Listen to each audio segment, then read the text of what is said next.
Good morning, students. Today I will take new chapter, that is chemical bonding and molecular structure. So in this chapter we are dealing with different types of chemical bonds and the molecular structure of different molecules and compounds. So starting with first, what is chemical bond?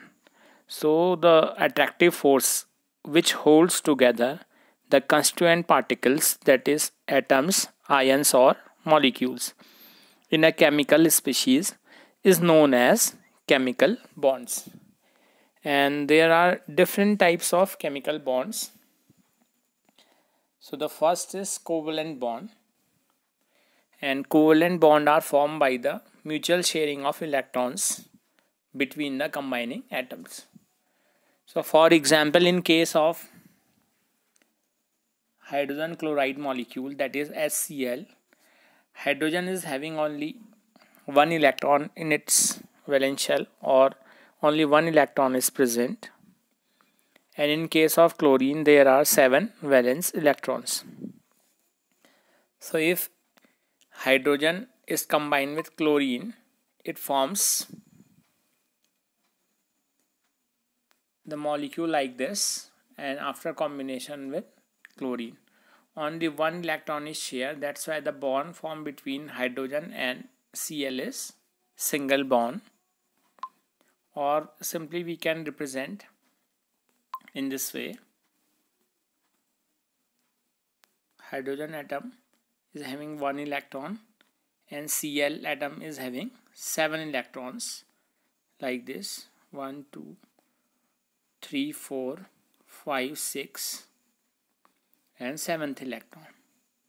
So hydrogen is sharing one electron from Cl and complete its duplet, 2 electrons, and now it is turn of Cl. Cl is completing its octet by accepting one electron.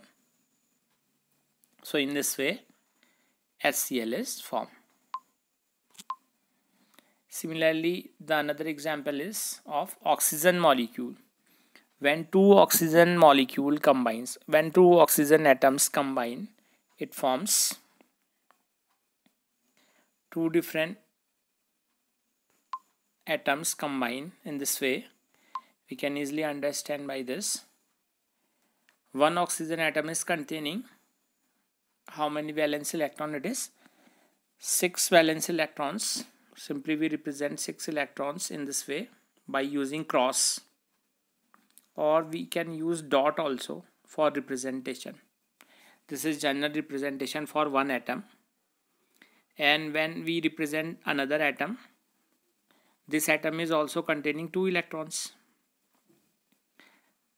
in pair, and simply we represent by dot.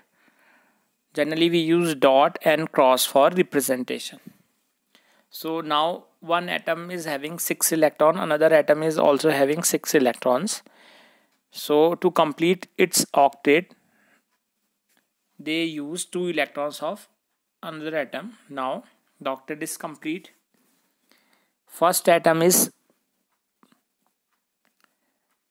sharing 6 electron with another atom, and another oxygen is also accepting electrons to complete its octet.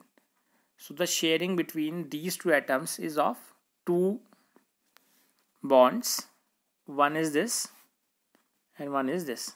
So double bond is formed between these. Similarly, in case of nitrogen molecule, if we talk about nitrogen molecule, nitrogen is having atomic number of nitrogen is 7 and valence electron are 5. Simply we represent 5 valence electron in this way: 2 plus 3 5, and similarly here we represent by cross. So one atom is having 5 electron, so to complete its octet one atom needed 3 electrons. So when it accepts 3 electrons from another atom, it completes its octet. Similarly, Second atom is also accepting 3 electrons to complete its octet. So this is known as mutual sharing. Similar number of electrons are shared by 2 atoms. So this is known as mutual sharing of electrons. So for this we must know valence electrons. So the electrons present in valence shell, in the outermost shell, and lone pair the electrons that do not participate in bond formation.